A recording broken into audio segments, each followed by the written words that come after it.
विवाह जस्तो पवित्र नातामा पनि यो समाजले जातको पर्खाल लगाइदिएको छ, जसका कारण अन्तर्जातीय विवाह आजसम्म पनि वर्जित छ। यस्तो विवाह गर्नेहरू अझै पनि समाज र परिवारबाट बहिष्कृत र तिरस्कृत भएर बाँचिरहेका छन्। अन्तर्जातीय विवाह गरेर उतार चढाव भोग्ने जोडीहरूको कथा आजको कार्यक्रममा।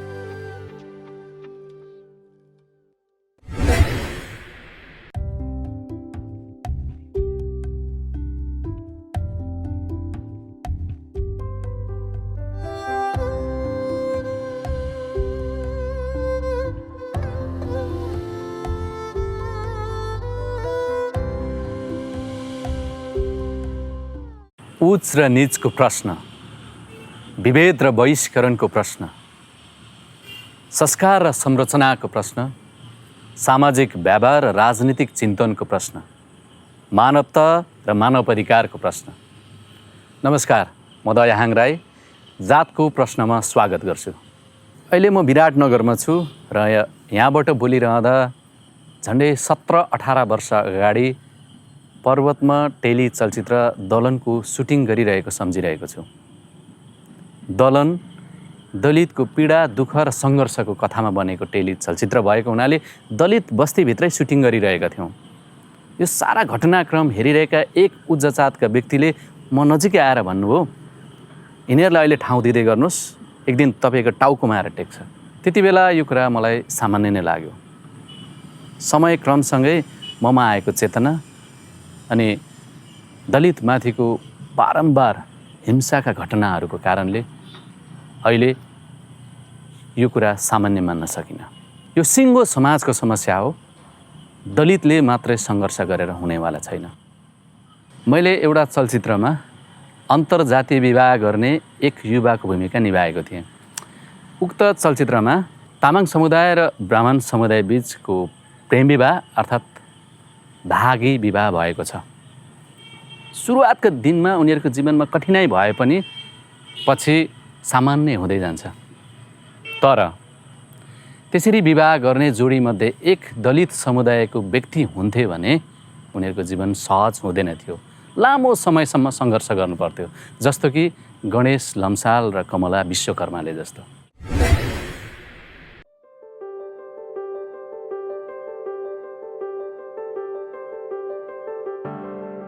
(2052 साल अर्थात् आजभन्दा 26 वर्ष अघि झापा धुलाबारीका गणेश लम्सालले घर नजिकैकी कमला विश्वकर्मासँग भागी विवाह गरे। श्रीमानको नामबाट नागरिकता निकालेकोले नागरिकतामा कमलाको नाम कमला लम्साल छ, तर अझै पनि गणेशको परिवारको लागि कमला विश्वकर्मा नै हुन्। यो विवाहलाई यतिका वर्षसम्म पनि गणेशको परिवारले सहज रूपले स्वीकार्न सकेको छैन। र यसबारे कुरा गर्न म गणेश र कमलालाई उहाँहरूकै घर विराटनगरमा भेट्दैछु। यहाँहरूलाई कार्यक्रममा स्वागत। हजुर नमस्कार। 2052 सालमा तपाईँहरूले विवाह गर्नुभयो? हजुर 52 सालमा। त्यस पछाडि विराटनगरै रहनुभयो कि? त्यस पछाडि अन्त कहाँ गयो र हामी बिचमा एकचोटि होइन हो पथरी बस्यौँ हामी, मोरङको पथरी बस्यौँ 4 वर्ष होला, 4 वर्ष बस्यौँ है। त्यस पछाडि विराटनगर गयो। तपाईँले त अन्तर्जातीय विवाह गर्नुभयो। त्यति बेला डर चाहिँ केमा थियो होला तपाईँहरूलाई? अब डर त थिएन, किनभने हजुर जब प्रेम हुन्छ नि त्यहाँ डर हुँदैन। डर भएको भए त प्रेमै हुँदैन थियो होला, मलाई चाहिँ त्यस्तो लाग्छ होइन। अब विवाह गरिसकेपछि चाहिँ नि हामीलाई अलिकति अप्ठ्यारो भयो। कस्तो अप्ठ्यारो? यही जुन चाहिँ तपाईँले भन्नुभयो नि अन्तर्जातीय विवाह, सामाजिक संरचना अनुसार अब हाम्रो वर्ण व्यवस्थाको संरचना अनुसार कथित पानी चल्ने नचल्ने अथवा छुत अछुत यसैमा चाहिँ समाज विभाजित भएर हामीलाई अप्ठ्यारो। कमलाको परिवार जो हुनुहुन्थ्यो मेरो छिमेकी हुनुहुन्थ्यो, हाम्रो छिमेकी हुनुहुन्थ्यो। बाँसगारीमा सानो एउटा कटेरो बनाएर बनिभूत गर्नुहुन्थ्यो भनौँ न, होइन। हामीले विवाह गरिसकेपछि उहाँलाई धम्की आयो तिमीहरूले यो केटी भगा हो होइन भने तिमीहरूको यहाँबाट बास उड्छ भन्ने खालको अब अनेक के थ्रेट आयो। त्यस पछाडि उहाँलाई उहाँकै परिवारले हाइड गर्यो भनेपछि अन्त्य कतै पठायो, लुकायो। त्यस पछाडि मलाई झुटो मुद्दा, मतलब मुद्दै त होइन, झुटो मुद्दा भनेको केटी बेचेको आरोपमा मलाई समात्न लगाइयो होइन। अनि यहीँ विराटनगरबाट मलाई पुलिसले समात्यो।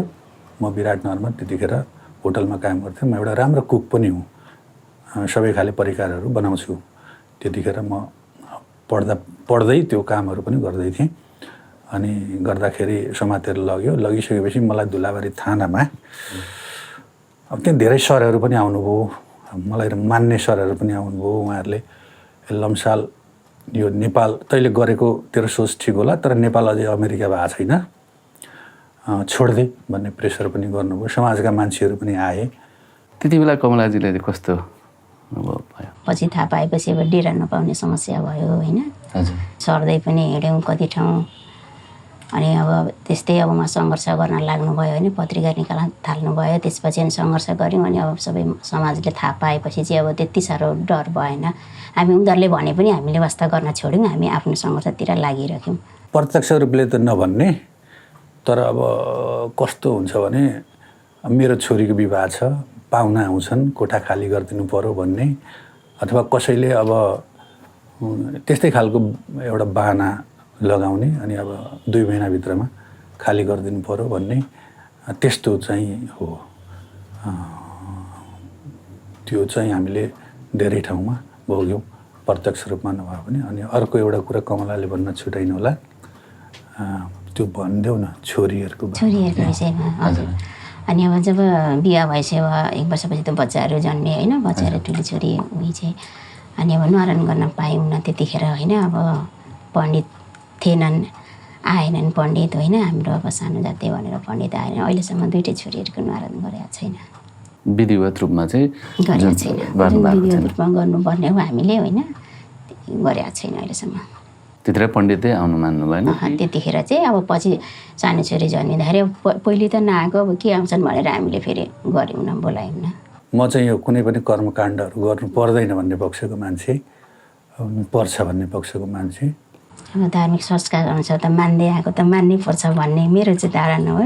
उहाँ चाहिँ अब त्यस्तो केही गर्नु हुँदैन, हामी सङ्घर्ष गर्ने मान्छे, यस्तो सबै तोड्दै आउनुपर्छ भन्ने उहाँको सोचाइ क्या। त्यो बिचमा अब धेरै कुराहरू भए आए, त्यो भोग्दै गयौँ, सधैँ गयौँ।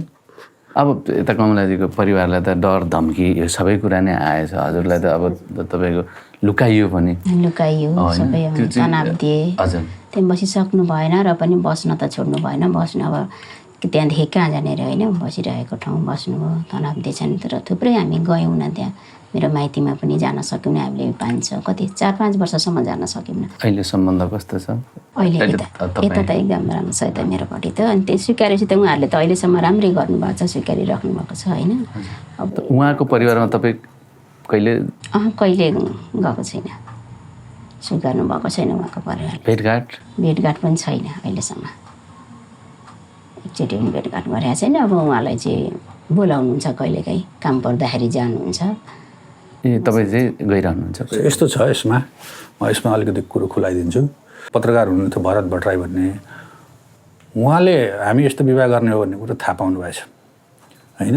अनि मिडियामा एक्सपोज गरिदिनु भयो उहाँले। मिडियामा एक्सपोज गरेपछि त्यस पछाडि लगत्तै अहिले रातो पार्टीमा हुनुहुन्छ सम्पादक अरुण बरानजीले ब्लास्टमा एक्सपोज गरिदिनु भयो हामीलाई। यति 12 वर्षदेखि घर जानु पाएन नि यता भनेर।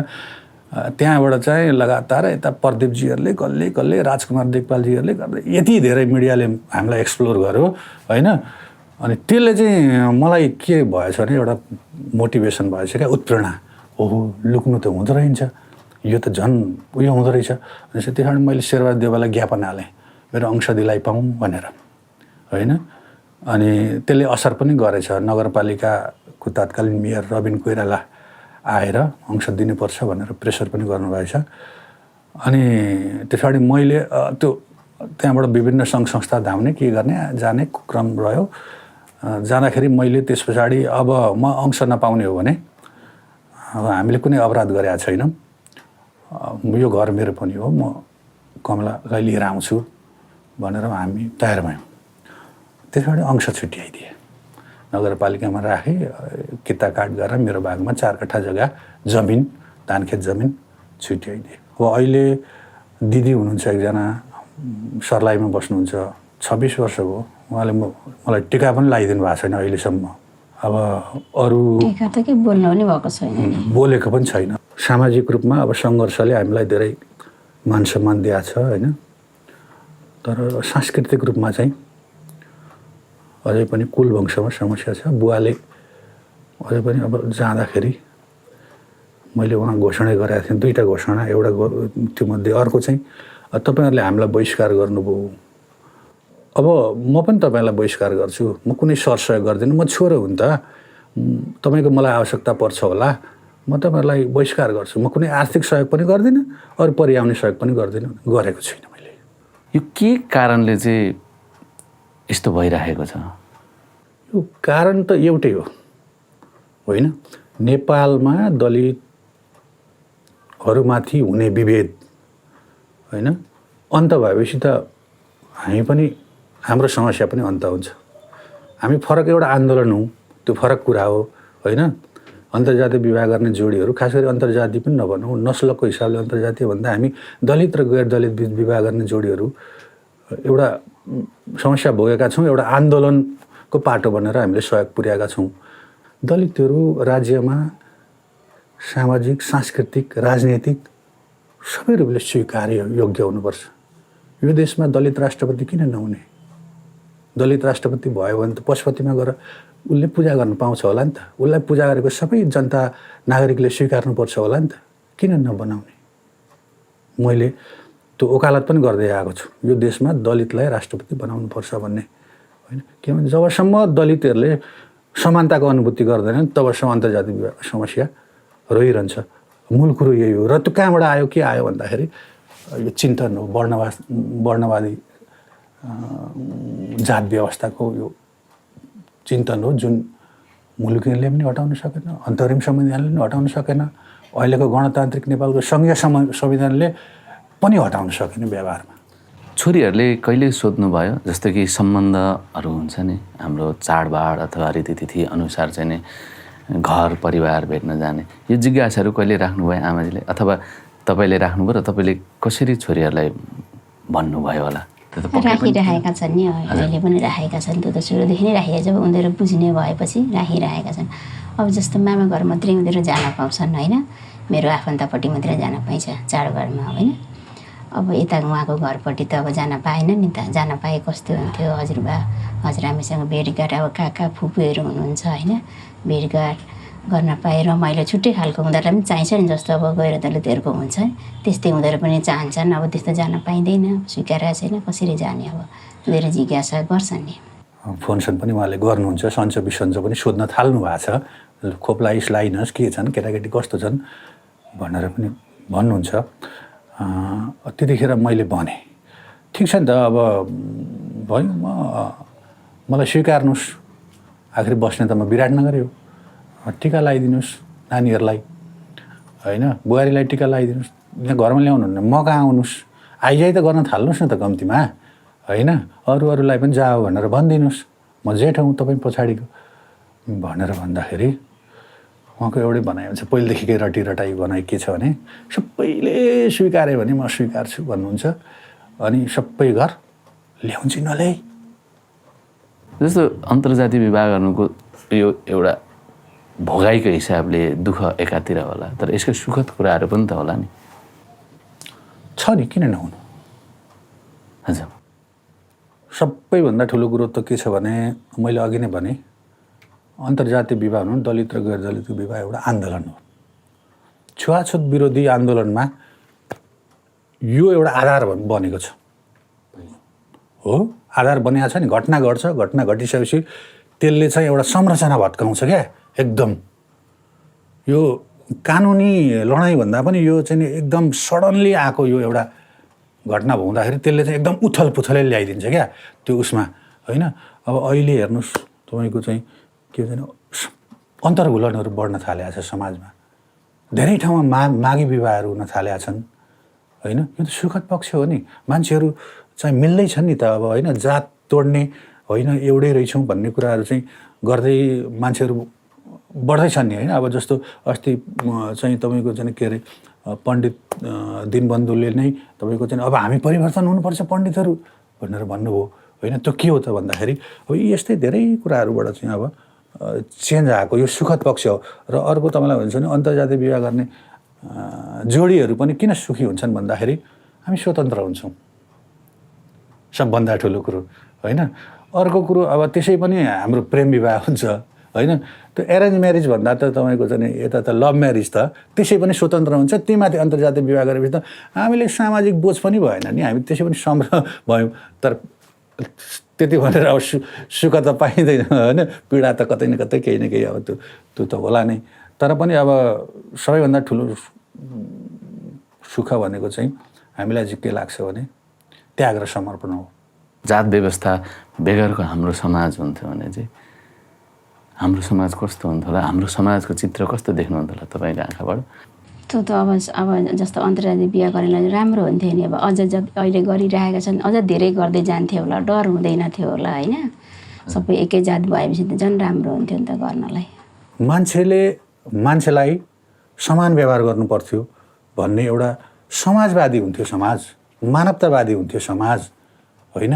कल्पना गरौँ त, मैले विवाह गर्नुभन्दा अगाडि मैले चाहिँ यो दलित समस्या के हो भन्ने कुरा सतै बुझेको रहेछु। यो छुवाछुत हो, यो खाइदिँदा ठिक हुँदो रहेछ होइन। सहभोज गरेपछि सँगै खाएपछि ठिक हुन्थ्यो, भइहाल्छ नि यो भन्ने म बुझ्थेँ होला। तर जब मैले विवाह गरेँ म बुझ्दै गएँ नि, ओ त्यति मात्रै त होइन रहेछ होइन। यहाँ त धेरै कुराहरू चाहिँ तपाईँको समानताका लागि आवश्यक रहेछ। र त्यसको सबैभन्दा ठुलो भनेकै तपाईँको 1910 को मुलुकी ऐन, जसले चाहिँ कानुनी रूपमा नै हामीलाई पानी चल्ने र नचल्ने 52वादी राज्य संरचना अन्तर्गत भएको सोच भने पनि हुन्छ, वर्णवादी जात व्यवस्था अन्तर्गत भएको सोच पनि भएको। अब यो सोच गइदिएको भए के हुन्थ्यो हेर्नु त, 40 लाख अहिले त 60 लाख दलितहरू कागजमा नभएर व्यवहारमा समान हुन्थे। अन्तर्राष्ट्रिय रूपमा देशको इज्जत बढ्थ्यो, बदनामी हुनबाट बच्थ्यो। हेर्नु, प्रेम गरेकै कारणले तपाईँको मारिनु परेको छ, त्यो हट्थ्यो। उठीवास लाग्नु परेको छ, त्यो हट्थ्यो। मैले एउटा कविता पनि लेखेको छु, जस्तो के अरे छुवाछुतको पीडा के हो बुझ्छौ त्यतिखेर तिमी पनि हामी जस्तो विवाह गरी हेर होइन। अर्थात् के हुन्थ्यो भने जुन भोगेको समस्या हो, दलितहरूले भोगेको समस्या हो, त्यो समस्या अन्त हुन्थ्यो र समाजमा समानता आउँथ्यो। तपाईँहरूको आफ्नो भोगाई हामीलाई सुनाउनु भयो, बाँड्नु भयो, यसको लागि हामी आभारी छौँ। अहिले बिदा हुन्छौँ। हस्, धन्यवाद।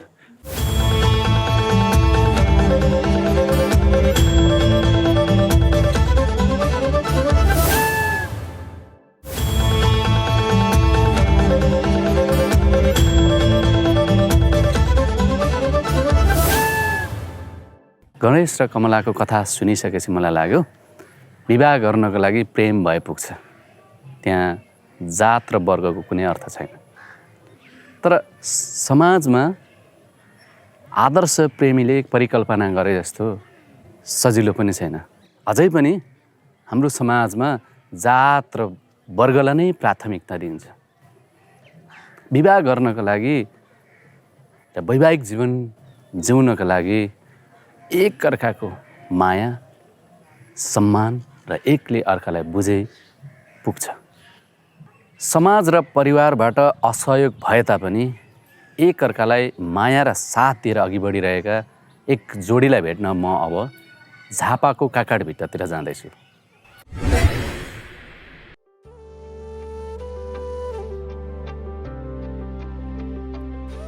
झापा चन्द्रगढीकी कविता नेपाल र काँकरभिट्टाका पर्वत पोर्तेलबीच 2067 सालमा भागी विवाह भयो।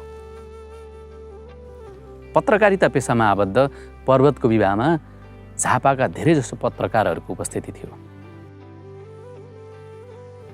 अन्याय, भ्रष्टाचार, व्यतिथि र विभेद विरुद्ध कलम चलाउनेहरूको उपस्थितिले उनीहरूको आड भरोसा मिलेको थियो। सायद यही कारणले हो कि उनीहरूको माइती पक्षले अप्ठ्यारो नपारेको जस्तो पनि लाग्यो। तर कविताको लागि लामो समयसम्म माइती पक्षको ढोका खोलेन। अहिले कविताको लागि माइतीको ढोका खुले तापनि हृदयले स्वागत गरिँदैन। लामो समयदेखि अन्तर्जातीय विवाहलाई स्वीकार गराउन सङ्घर्ष र प्रतिरोध गरिरहेका कुनै कविता र पर्वतलाई भेट्न म उनीहरूकै निवास जाँदैछु। ठिकै हुनुहुन्छ नि? यो कविताजी, पर्वतजी, मैले यो सोध्न चाहेँ तपाईँहरूलाई, यो विवाहपछि चाहिँ तपाईँहरूलाई केसँग डर थियो हुन्छ नि? अब मलाई चाहिँ के थियो भने अब मैले अन्तर्जातीय बिहा गरेको थिएँ। एउटा ब्राह्मणको छोरीलाई मैले चाहिँ घरमा भित्राएको थिएँ, मेरो घरमा होइन। त्यस कारण मलाई एकदमै सोसाइटीको, खास गरी हाम्रो समाज प्रति चाहिँ एकदमै डर थियो। त्योभन्दा पनि बढी डर चाहिँ उहाँको फ्यामिली, कविताजीको फ्यामिली, पहिले त त्यता परिवारसँग डर, त्यसपछि समाजसँगको अर्को ठुलो डर क्या। त्यो दुईवटा डरका बिचमा चाहिँ मैले त्यो डरहरूलाई चाहिँ परास्त गर्दै उहाँसँग बिहा गर्ने निर्णय गरेको थिएँ। कविताजी, तपाईँले चाहिँ त्यतिर के को डर थियो हुन्छ नि विवाह गरिसकेपछि चाहिँ? डर भन्दा पनि डर त त्यस्तो डर लागेन, तर डर भन्दा पनि अलिकति फ्यामिलीबाट मेन्टली टर्चर भयो। परिवारबाट अब त्यसरी गए बोलचालै बन्द भयो। धेरै अब त्यो फोनबाट त होइन, त्यही पनि टर्चर पनि मेसेज गरेर यसरी किन यसरी गइस् तैँले बाबुआमालाई यस्तो गरिस् उस्तो गरिस् त्यस्तो कुराहरू चाहिँ धेरै समयसम्म आयो। अनि पछिबाट चाहिँ मैले त्यसलाई त्यो सिमै निकालेर फाल्नुपर्ने अवस्था आयो। अनि त्यो सिम पनि निकालेर फालेँ सम्पर्कविहीन हुनको लागि। फेरि किनभने त्यो फ्रस्ट्रेसन पनि भयो म, अनि त्यो फेरि नदोहोरियोस् भन्नको लागि। अहिले चाहिँ कस्तो छ नि माइती अथवा विशेष गरेर समाज माइतीबाट चाहिँ कस्तो छ अहिले? अहिले चाहिँ अब 12 वर्ष लाग्यो नि त। अनि त्यो 12 वर्षमा पनि खोलो फर्किन्छ भन्ने एउटा भनाइ छ नि, हो त्यस्तै जस्तै नै भयो भनौँ न। अहिले अब हल्का ठिकै छ भनौँ, राम्रै छ। अब जबरजस्ती भयो भने जान्छु म। बोलाउनु त बिचरा आमा बुवा हो होइन, आमा बुवालाई छोराछोरीको माया हुन्छ, उहाँहरूको भित्री इच्छाले चाहिँ आइदियोस् आओस् भन्ने चाहनुहुन्छ। तर सोसाइटी त्यही हो, सोसाइटीले अब हामी जबरजस्ती गरेर गयौँ भने पनि सोसाइटीले चाहिँ अघि कहाँबाट पुरा एकदम नजर लगाइरहेको हुन्छ क्या, अगाडि पछाडि चारैतिरबाट। अब पक्कै पनि सोचमा त परिवर्तन भइसक्यो होला उहाँहरूको, कस्तो पाउनुहुन्छ व्यवहारको हिसाबले? आमा बुवाको सोचमा त साँच्चै नि, किनभने मेरो बुवा एकदमै कट्टर बाहुन हो। त्यस्तो समुदायबाट आएको छोरी म, यतिसम्म कट्टर कि त्यहाँ छोरी होस् भन्ने क्या। अब सक्यो त्यति भनेपछि अब के गर्न हुने के गर्न नहुने त्यहाँ सबै नियम कानुनहरू थिए क्या अगाडि घरमै। अब अनि त्यति धेरै कडा। अब टिचर पनि हुनुहुन्छ, पण्डित पनि हुनुहुन्छ। अनि त्यस्तो कडा मान्छेलाई तर समय चाहिँ लाग्यो होइन, चेन्ज हुनलाई समय चाहिँ लाग्यो। अब यत्रो वर्ष भयो, 12 वर्ष लाग्दासम्म आइपुग्दाखेरि चाहिँ बुवालाई अब जुन तरिकाले म अहिले जाँदाखेरि देख्छु, मसँग कुरा गर्नुहुन्छ नि, बहुत खुसी लाग्छ मलाई एकदमै। किनभने अनि पर्वतजीलाई नि म भन्छु क्या, किनभने उसलाई त थाहा छैन नि त कस्तो हुनुहुन्थ्यो बुवा भन्ने कुरा। ब्राह्मण समुदायको छोरी ल्याएको भन्ने मात्रै थाहा छ नि त, खासमा कस्तो हुनुहुन्छ भन्ने त थाहा छैन। अनि उहाँलाई म भन्छु क्या, मेरो बुवा एकदमै कट्टर हो, त्यस्तो ठाउँबाट आएको म भन्छु। अहिले जाँदाखेरि उहाँ बोल्नुहुन्छ हामीसँगै। अब अस्ति भर्खरै मात्रै जाँदाखेरि पनि मजाले गफ गर्नुभयो कि म हेरिराखेँ क्या। मलाई कस्तो भित्रैदेखि एकदम कस्तो भएर आयो क्या, त्यो फिलिङ्स चाहिँ गर्न सक्दिनँ म। ठ्याक्कै अघि भन्नु, मेरो बुवा चाहिँ नि कट्टर हुनुहुन्थ्यो, ब्राह्मण परिवारको, त्यो माथि पनि पुरोहित पनि पण्डित पनि भन्नुभयो। त्यस्तो परिवारको एक छोरीले जसरी सोच्नुभयो नि विवाह, अन्तर्जातीय विवाहलाई तपाईँले चाहिँ नि रोज्नुभयो नि, कसरी सोच्नुभयो चाहिँ नि? अनि त्यो मलाई त्यो ब्राह्मण परिवारमा जुन तरिकाको महिलालाई एक किसिमले शासन गरे जस्तै गरिन्छ क्या, शासनै भनौँ होइन। मलाई त्यो पटक्कै मन नपर्ने सानैदेखि, हरेक कुरामा वर्जित क्या। यहाँ नजा त्यहाँ नजा, साथी हुन्छ लेडिज साथी हुँदा पनि त्योसँग किन जाने, पढ्ने, यहाँ नजा त्यहाँ नजा, यो नखा त्यो नखा, यो नगर त्यो नगर। ए बाबा, अनि मान्छे चाहिँ जन्म लिएको के का लागि हो क्या, घरमै बसिरहनु त होइन होला जस्तो लाग्ने क्या। अति भएपछि म चाहिँ आमालाई भन्थेँ, बुवासँग त बोल्न नसक्ने होइन, यसरी फेस टु फेसै आमालाई भन्थेँ, बाहुनमा मर्दा बे गर्दिनँ भन्थेँ क्या म सानैदेखि। तर जे भने त्यो पुर्याएँ, मलाई खुसी लाग्छ। तपाईँले जसरी भोग्नुभयो, मतलब कि यो किसिमको होइन, अहिले छोरीलाई चाहिँ तपाईँले कसरी हेर्नुहुन्छ, अथवा छोरीलाई चाहिँ कस्तो यो विषयमा थाहा छ कि छैन? घरमा जाँदाखेरि त्यो किसिमको, अथवा मावला जाँदा अथवा कतै जाँदा त्यो किसिमको उसले चाहिँ भोग्नु परेको छ? जस्तो हामी केही समय अगाडि गएको थियौँ ससुराली, उसको माइती मेरो ससुराली, छोरीलाई पनि लिएर गएको थियौँ।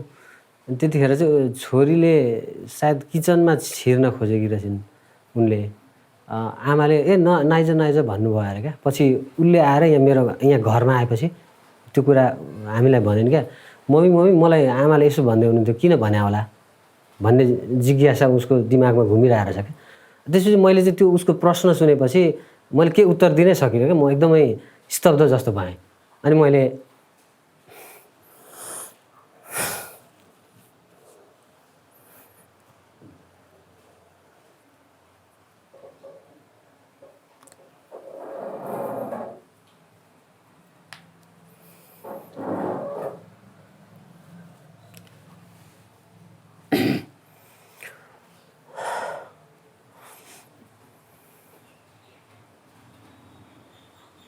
ठिक हुनुहुन्छ सरोजी?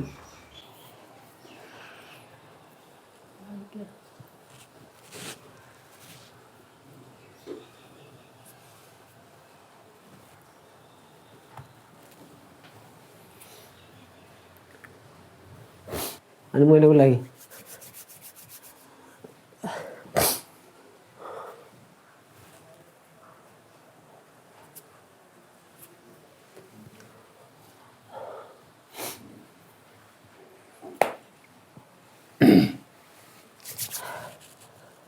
अनि छोरीले प्रश्न गरेपछि म एकदम स्तब्ध भएँ। अनि मैले केही जवाब फर्काउन सकिनँ क्या।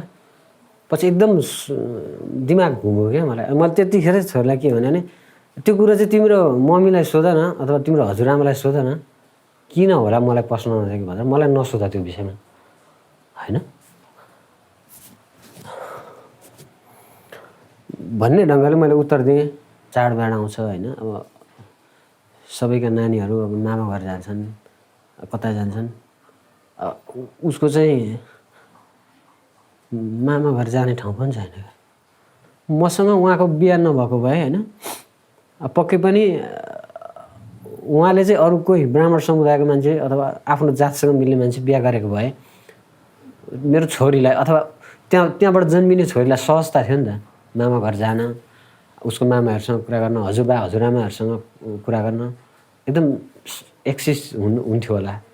तर जब मसँग उहाँको बिहा भएर मेरो छोरी जन्मी, त्यस पछाडि चाहिँ एकदमै छोरीले मामा घर सोधिरहने, हामीले त्यहाँ छ भन्ने तर ऊ जान नसक्ने, र मामाहरू पनि मेरो भान्जी छ भनेर नस्वीकार्ने होइन। हजुरबा हजुरआमाले चाहिँ भर्खरैदेखि चाहिँ मेरो पनि नातिनी हो, नातिनीको रूपमा र मलाई जुवाईको रूपमा जुवाई भनेर सम्बोधन चाहिँ बल्ल बल्ल सुरु भएको छ।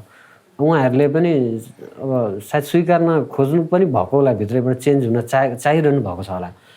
तर उहाँहरू बाहिर हेर्नुहुन्छ क्या, एकचोटि पलक पुलुक बाहिर हेर्ने सोसाइटीले कतै देखिरहेछ कि हामीलाई होइन। हामी कहिलेकाहीँ ससुराली जाँदा, उसको घर जाँदाखेरि एकदमै उहाँहरू चाहिँ डराएको मानसिकतामा हुनुहुन्छ क्या। हाम्रो त यो चाडबाडको कुरा पनि आउँछ। अझै हाम्रो नेपाली धेरै संस्कारहरूमा त चेलीहरू माइती अथवा माइतीहरू चाहिँ चेलीकोमा आउने जाने यो हाम्रो चाडबाडको छ नि त यो चलनहरू। तपाईँले त भन्नुभयो धेरै जबरजस्ती गएँ होइन, त्यस्तो बेला चाहिँ कस्तो महसुस हुँदो रहेछ तपाईँलाई? एकदमै नराम्रो लाग्छ। मेरो लागि यो चाडबाड जिन्दगीमा कहिले नआइदियोस्, मलाई त्यो फिल हुन्छ। त्यही भएर जति सक्दो भर्छ कि म थिएटरमा बिजी हुँ कि म कहीँ घुम्न जाउँ। म यहाँ कोठामा बस्यो भने एकदम गाह्रो हुन्छ मलाई। त्यही भएर चाहिँ हामी अब जस्तो चाडबाड आउँछ नि, अब नरमाइलो हुने के हुने कारणले हामी अहिले मूलत 5 वर्ष यता हामी कुनै पनि चाडबाड मान्दैनौँ क्या। पर्वतजीले भनौँ न आफ्नो ठाउँबाट मतलब पत्रकारिताको माध्यमबाट यस्ता किसिमका विभेद अथवा कुरीतिमाथि त थुप्रै कथाहरू लेख्नुभयो र समाजलाई भनिरहनु भयो। तपाईँलाई त्यो लेखिरहँदा अथवा आफ्नो भनौँ न समाज भएको कुरालाई भनिरहँदाखेरि आफूलाई चाहिँ कहाँनिर पाउनुहुन्थ्यो अथवा पक्कै पनि त्योसँग त रिलेट होला? त्यस्तो धेरै त लेखेको छैन, केही लेखेको छु। र मेरो त्यो उद्देश्य चाहिँ के हो भने कम्तीमा त्यो मैले लेखेका कुराहरू पढेर सोसाइटीमा थोरै भए पनि चेन्ज आओस् होइन। अब यो चेन्ज हुन त अझै कति शताब्दी लाग्छ मलाई थाहा छैन, म चाहिँ देख्दिनँ चेन्ज हुन्छ जस्तो। किनभने के अर्थमा भने हामी जो शिक्षित भनिएको एउटा समुदाय छ नि, त्यो शिक्षित भनिएकै समुदायबाट हामीले पटक पटक विभेद भोगिरहेछौँ। त्यसैले मैले चाहिँ मेरो लेखनीको प्रभाव, पत्रकारिताको प्रभाव चाहिँ ती कथित शिक्षित भनिएकाहरूप्रति अलिक बढी लक्षित हुन्छ। कम्तीमा उनीहरूले पढेर त्यसलाई रियलाइजेसन गरून् भन्ने चाहिँ मेरो त्यो लक्ष्य हुन्छ क्या। कविताजी भने एक कलाकार, रङ्गकर्मी हुनुहुन्छ। तपाईँले चाहिँ भनौँ न आफू पात्र र त्यही पात्रहरूमा चाहिँ कहाँ पाउनुहुन्छ? अहिले ठ्याक्कै पर्वतजीले भन्नु जस्तै कुरा हो क्या। हामीले पनि अब काम थिएटरको थ्रुबाट गर्नु त गऱ्यौँ होइन, तर थिएटरभित्रै पनि विभेद गरिन्छ क्या। यो कुरा एकदम दुःख लाग्दो कुरा हो। थिएटरभित्र प्रवेश गरिसकेको एउटा रङ्गकर्मी भएर चिनिने मान्छेले त होइन, थिएटर सोसल फर ट्रान्सफर्मेसन भन्छ नि होइन, त्यसको लागि काम गरेको मान्छेले नै खुद गर्ने मान्छे नै आफै विभेद गर्छ अरूलाई भने के का लागि थिएटर गर्छ त्यो मान्छे? मैले त्यो पाएँ। जति विभेद भोगिरहेछ, जति नराजविकहरू मारिरहेछन् होइन, जे भइरहेछ होइन, आङ्गिरा पासीहरू चाहिँ झुन्ड्याइराखिएको छ उनीहरूलाई। त्यो कारण के हो भन्दा जातीय वर्णव्यवस्थाको कारण हो कुरा जस्तो लाग्छ मलाई होइन। यदि त्यो थिएन भने, त्यो जातको हायरार्की थिएन भने नराजविकलाई सहजै स्वीकारिन्छ नि त। उसलाई लखेटी मारिँदैन थियो होला, आङ्गिरा पासीलाई चाहिँ झुन्ड्याएर मारिँदैन थियो होला भन्ने लाग्छ मलाई। रुकुम घटनापछि जो आर्टिकल पनि लेख्नुभयो, त्यसले एक किसिमको तरङ्ग पनि ल्यायो होला। तपाईँले भन्नुभयो कि आफूसँग रिलेट गरेर लेख्नुभएको थियो नि त त्यो, हजुर होइन? लेख्न त लेखेँ, पब्लिस भयो, तर मलाई डर लाग्यो क्या। अब यसको इम्प्याक्ट चाहिँ मेरो फ्यामिलीमा कस्तो पर्छ होला भन्ने भयो क्या मलाई। मैले मेरो के अरे हस्बेन्डलाई पनि नवराजकै जस्तो स्थिति नआउला भन्न सकिन्न भनेर मैले इन्डिङ गरेको थिएँ होइन। अनि हो नि त, वास्तविकता त हो नि त होइन।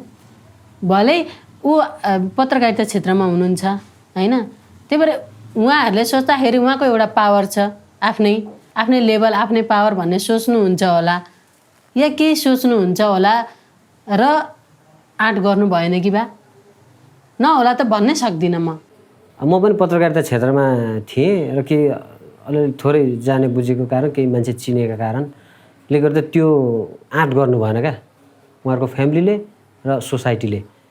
त्यसलाई छुनु हुँदैन है भन्ने किसिमको सायद भयो होला होइन। नभए चाहिँ मेरो ठाउँमा अरू कोही नराजहरू भनौँ न, ऊ पत्रकार थिएन अथवा एउटा कुनै गरिब दलित थियो र बाहुनकी छोरी बिहा गरिरहेको थियो भने पक्कै पनि हविगत नराजको जस्तै हुन्थ्यो क्या। अब कविताजी, पर्वतजी है, यो हामी त एक हिसाबले समाजमा अलिकति आफ्नो कुरा राख्ने मान्छेहरू हौँ र त तपाईँहरूको चाहिँ नि यो सम्बन्धमा यो किसिमको समस्या अझै झेलिरहनु भएको छ कतिपय ठाउँबाट भने तपाईँ भनौँ न अन्य अन्तर्जातीय विवाह गरेर यस्तै समस्या झेलिरहनु, योभन्दा अझै कठिन समस्याहरू पनि होलान्, उहाँहरूलाई चाहिँ के भन्न चाहनुहुन्छ?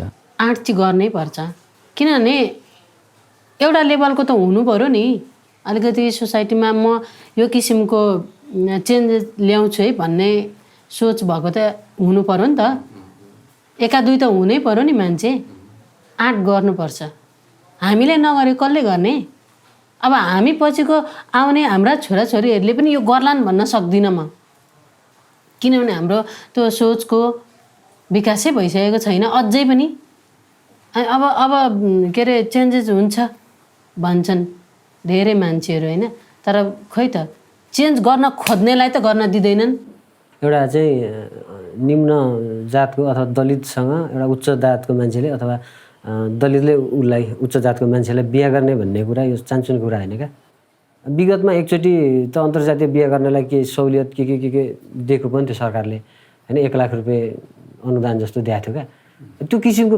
प्रोजेक्टहरू ल्याउनु पर्यो क्या यस्तो कुराले चाहिँ त्यो अन्तर्जातीय बिहा गर्ने एउटा ऊ पनि बन्छ र अन्तर्जातीय बिहाले चाहिँ एउटा सामाजिक विभेद चाहिँ लाई चाहिँ अन्त्य गर्छ हो न्यूनीकरण गर्छ अन्त्यमा भन्दिनँ म न्यूनीकरण गर्न सपोर्ट गर्छ र अन्तर्घुलन क्या समाजमा अन्तर्घुलन भन्ने एउटा शब्द छ नि त्यसले चाहिँ एकदमै महत्त्वपूर्ण भूमिका खेल्छ क्या जो तपाईँले भोग्नु भयो मैले सुने तर त्यसलाई थोरै मैले महसुस गरेँ होला तपाईँको भोगाइ नै त मैले भोग्नु सक्दिनँ होइन किनभने एकअर्काको भोगाइ कहिले पनि साट्न सकिँदैन तरै पनि त्यसबाट मलाई धेरै कुराहरूको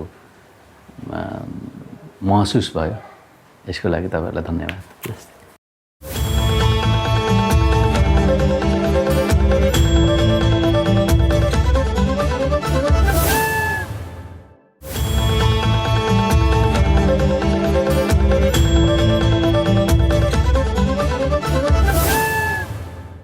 अन्तर्जातीय वैवाहिक सम्बन्धले फरक जातिलाई नजिक ल्याउँछ सामाजिक अन्तर्घुलन बढाउँछ त्यसकारण अन्तर्जातीय विवाह गर्ने जोडीहरूले समाजमा धेरै सम्मान पाउनुपर्ने हो तर उल्टै हाम्रो समाजबाट डर धम्की र त्रास पाउँछन् यस विषयमा म टङ्कमणि पौडेलसँग कुराकानी गर्दैछु उपप्राध्यापक टङ्कमणि पौडेल त्रिभुवन विश्वविद्यालय अन्तर्गत महेन्द्र बहुमुखी क्याम्पस धरानमा समाजशास्त्र पढाउनुहुन्छ काठमाडौँमा रत्नराज्य लक्ष्मी र पद्मकन्या क्याम्पसमा 10 वर्ष समाजशास्त्र अध्यापन गर्नुभयो टङ्कमणि पौडेलले एमफिलको शोधपत्र तयारी गर्ने क्रममा अन्तर्जातीय विवाह गर्ने 30भन्दा बढी जोडीसँग भेट्नु भएको छ र टङ्कमणि पौडेल यसै विषयमा पिएचडी गर्ने तयारीमा हुनुहुन्छ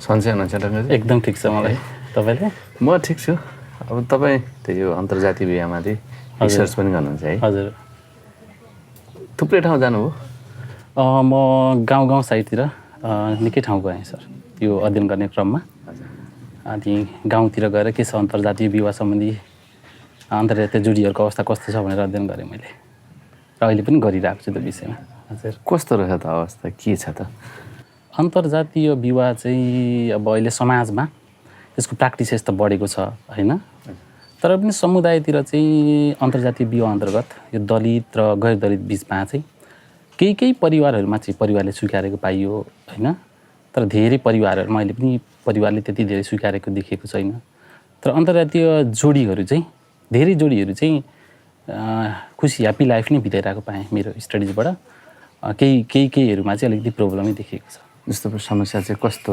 उनीहरूको भनाइअनुसार चाहिँ पारिवारिक समस्या त्यो अन्तर्जातीय विवाह गरिसकेपछि अब केटा चाहिँ दलित परिवारबाट छ र केटी चाहिँ ब्राह्मण परिवारबाट छ भने केटीको परिवारले नस्वीकार दिने क्या अस्वीकार गरिदिने होइन त्यसले गर्दा पारिवारिक सम्बन्ध नै छोड्नु के अरे ब्रेकअप हुनुपर्ने कन्डिसनहरू होइन त्यसले एउटा त्यो कपलको चाहिँ मनोवैज्ञानिक प्रभाव पनि परेको देखियो एउटा पारिवारिक समस्या चाहिँ एकदमै ठुलो समस्या देखियो होइन त्यसपछि अर्को ठुलो समस्या भनेको चाहिँ सांस्कृतिक समस्या क्या धर्म संस्कार सम्बन्धी समस्याहरू अब विवाह गरिसकिसकेपछि अब जस्तो ब्राह्मणले दलितलाई बिहा गरेको छ भने केटा ब्राह्मण केटी दलित छ भने त्यो परिवारमा छोराछोरीको निवारण गर्नु पर्यो होइन विवाह गर्नु पर्यो भने ब्राह्मणहरू नै आउन पनि अलिकति गाह्रो मान्ने होइन त्यो धर्म संस्कारलाई कन्टिन्यू गर्न पनि गाह्रो मान्ने भनेर उहाँहरूको चाहिँ केही केसहरूमा चाहिँ त्यस्तो इक्जाम्पलहरू पनि भेटेँ मैले सांस्कृतिक समस्या दलित र गैर दलित बिच भएको अन्तर्जातीय विवाह हजुर र गैर दलित बीच हुने अन्तर्जातीय विवाहमा चाहिँ के कस्तो एकदमै हुन्छ? फरक छ। एउटा त्यो दुईवटा त्यहाँभित्र धेरै क्याटेगोरिजहरू हुन्छ। मेरो रिसर्चमा चाहिँ एउटा चाहिँ क्षेत्री ब्राह्मण भर्सेस जनजाति समुदाय बिचको विवाह होइन, त्यसलाई पनि अन्तर्जातीय विवाह भन्छ होइन।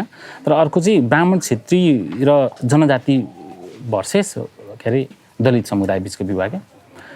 त्यो मेरो रेस्पोन्डेन्टको पनि त्यही हो टार्गेट ग्रुपहरू। एउटा त्यो ब्राह्मण क्षेत्री र जनजाति बिचको विवाहको केसमा चाहिँ त्यति धेरै समस्याहरू भोगेको पाइनँ मैले।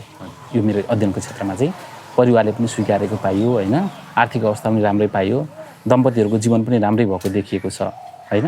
तर दलित र गैर दलितको अन्तर्जातीय बिहेको केसमा चाहिँ त ब्राह्मण क्षेत्री बिच भर्सेस दलित र दलित के अरे जनजाति भर्सेस दलितको केसमा चाहिँ केही परिवारहरूमा चाहिँ स्वीकारेको देखियो भने धेरै जसो परिवारहरूमा चाहिँ उसको त्यो माइती पक्षले, जो ब्राह्मण केटी छ भने उसको माइती पक्षले अस्वीकार गरेको देखियो। केटा नि ब्राह्मण छ, उसले दलित बिहा गरेको छ भने केटासँगको आफ्नो फ्यामिलीको सम्बन्ध पनि एकदमै प्रब्लमेटिक भएको देखियो क्या। त्यही भएर मलाई चाहिँ के लाग्छ भने यो दलित र गैर दलित बिचको विवाहमा चाहिँ अहिले पनि धेरै समस्याहरू चाहिँ जोडीहरूले भोगिराखेको देखेको छु मैले। जातभित्रै बिहे गर्नुपर्छ हजुर भन्नेहरूको सोचबाट हेऱ्यौँ किन यसो भन्छन् होला? यो चाहिँ अब हाम्रो नेपालको सामाजिक संरचना, यसलाई चाहिँ एउटा कुराले मात्रै भन्दा पनि म चाहिँ संरचनागत कुराहरू हेर्छु क्या। त्यसमा दुईवटा कुराहरू जस्तो लाग्छ मेरो आफ्नो विचारमा चाहिँ।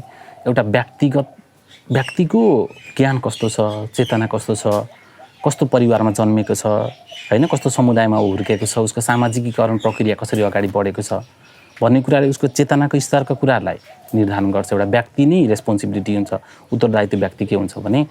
अर्को चाहिँ संरचनागत अन्तर्गत चाहिँ उसको परिवार होइन, आफन्त, छिमेकी होइन, उसको नातेदारीहरू र ऊ बसेको समुदाय कस्तो छ क्या।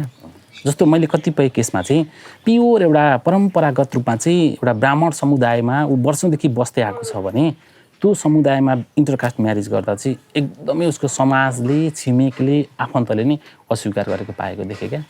तर जुन बसाइ सरेर आएको छ नि नयाँ परिवार होइन, त ब्राह्मणै छ तर ऊ बसाइ सरेर चाहिँ कुनै सहरमा गएर बसेको छ वा अर्को गाउँमा गएर बसेको छ भने त्यहाँ अन्तर्जातीय बिहे गर्दा चाहिँ उसलाई अलिकति समुदायको प्रेसरहरू कम हुने रहेछ क्या। किनभने ऊ नयाँ ठाउँ हुन्छ होइन। त्यही भएर चाहिँ त्यो परम्परागत बस्दै गरेको ठाउँमा चाहिँ अलिकति प्रब्लम देखियो समाजको कुराहरूमा, समुदायको कुरामा होइन, आफन्तको कुरामा। सबभन्दा ठुलो कुरा त आफन्तले के भन्ला, परिवारले स्वीकारे पनि आफन्तले के भन्ला भन्ने क्या। र मेरो स्टडीको केसमा चाहिँ धेरै चाहिँ अब नेपाल पितृसत्तात्मक सामाजिक संरचना भएको घरमा आमा चाहिँ केटी चाहिँ ब्राह्मण छ भने, ऊ दलितसँग बिहा गरेको छ भने उसको आमाले, दिदी बहिनीले चाहिँ अब बिहा गरी त हालो, स्वीकारौँ न भन्नेसम्मको कन्डिसनमा जाने। तर घरमा त बुवा पितृसत्तात्मक भन्दा त हेड त फादर हो होइन। त्यसमा चाहिँ त्यो बाबाको डरले पनि उसको त्यो परिवारसँगको सम्बन्ध चाहिँ त्यति धेरै सुध्रेको देखिएन क्या। त्यही भएर चाहिँ यसलाई दुइटै तहबाट, एउटा सामाजिक संरचनाको तहबाट र अर्को व्यक्तिगत तहबाट बुझ्नु पऱ्यो भने चाहिँ विस्तृत रूपमा हुन्छ जस्तो लाग्छ मलाई। मेरो अन्तर्जातीय विवाहलाई नमान्ने अथवा स्वीकार नगर्ने अब उनीहरूलाई हेर्दा चाहिँ कस्तो देख्नुहुन्छ? मैले मेरो स्टडिजमा कतिपय जोडीको, श्रीमान श्रीमतीको परिवारसँग पनि मैले गएर अन्तर्वार्ता लिन्छु क्या कहिलेकाहीँ।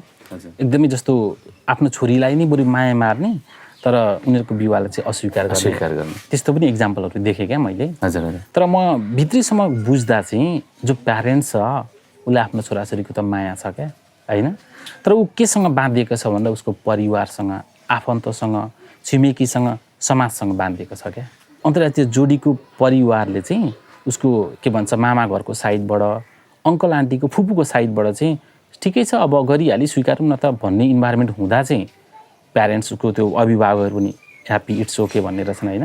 तर त्यो परिवारको चाहिँ किन परिवारले चाहिँ किन स्वीकार्दैन रहेछ अन्तर्जातीय बिहे हामी स्वीकार्दैनौँ भन्ने अवस्थालाई चाहिँ उसलाई त्यो सामाजिक सम्बन्धहरूले बाध्य बनाउँदो रहेछ क्या।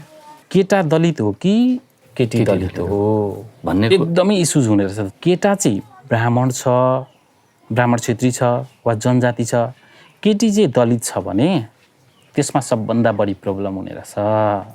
केटी चाहिँ गएर केटाको घरमा इस्टाब्लिस हुनुपर्ने बेलामा चाहिँ केटाको परिवारले केटीलाई कुनै हालतमा पनि नस्वीकार्ने किसिमको अवस्थाहरू, केटीले बढी प्रब्लम भोग्नुपर्ने अवस्थाहरू, घरै छोड्नुपर्ने अवस्था आउँदो रहेछ क्या।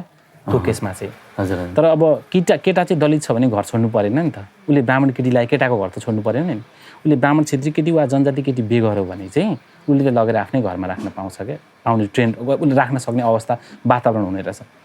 तर केटा चाहिँ ब्राह्मण छ, केटी चाहिँ दलित बिहे गर्यो भने उसले आफ्नो घरमा लगेर उसले परिवार स्थापना गर्न सक्ने चान्सेस चाहिँ कमै हुँदो रहेछ क्या, कमै छ। त्यही भएर त्यो केसमा चाहिँ प्रायः कपालहरू चाहिँ आफ्नो ठाउँ छोडेर नयाँ ठाउँमा गएर स्ट्रगल गरेर परिवार स्थापना गरेका इक्जाम्पलहरू। यो त तपाईँको यदि उनीहरू कहीँ जानु पायो भनेको अवस्थामा देखिएको छ। तर केही केसहरू त यस्तो छ कि दलित केटाहरूको त हत्यासम्म पनि भएको छ नि त। यो चाहिँ त्यो एकदमै तपाईँले सही कुरा भन्नुभयो। हामीले बारम्बार न्युज पनि सुनिरहेको छौँ, पढिरहेको छौँ, भोगी पनि देखिरहेको छौँ होइन समुदायमा।